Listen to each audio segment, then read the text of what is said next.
Binusisi sa Kamara ang substance ng impeachment complaint laban kay Pangulong Bongbong Marcos. Pero sa unang reklamo pa lamang, mainit na mga mambabatas. Ang ending, bukas na raw nila ito pagbobotohan. Nasa frontline ng balitang yan si Marian Enriquez. Masinsing tinalakay ngayong araw ng House Committee on Justice ang unang impeachment complaint laban kay Pangulong Bongbong Marcos.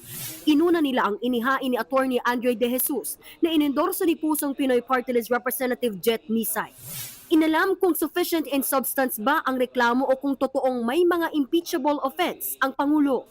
Pero ang unang impeachment ground pa lang sa reklamo ni Attorney De Jesus na culpable violation of the Constitution at betrayal of public trust, kinonsidera ng insufficient in substance.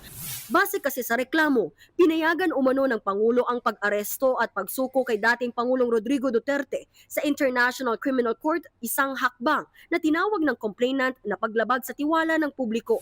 Ayon sa mga kongresista, ang pag-aresto kay dating Pangulong Duterte ay may arrest warrant mula sa International Criminal Court. Wala raw kidnapping na naganap at hindi ito ground for impeachment. There must be an overt act personally attributable to the President or the impeachable official. Honorable Nisay, Honorable Padiernos is asking for the overt act committed by the President or the actual participation with regards to the alleged arrest and kidnapping. Madam Chair, I think yung dapa po na wala siyang ginawa. Ayon pa sa mga kongresista, ipinatupad lang ng bansa ang treaty obligation nito sa Interpol nang ipatupad ang arrest warrant ng ICC. There's no impeachable offense. We all know that there's no kidnapping. Second, the arrest was by virtue of an arrest warrant issued by the International Criminal Court. Binaril din ng komite ang ground na hindi fit bilang Pangulo si PBBM dahil sa umunoy paggamit ng droga. Ginamit kasing basehan ng pahayag ng presidential sister na si Senator Amy Marcos. Kaya sagot dyan ng mga kongresista, This is a clear example of not a recital of facts, but a conclusion of fact not based on any evidence. There is no evidence that the President is using drugs. Only statements of some persons.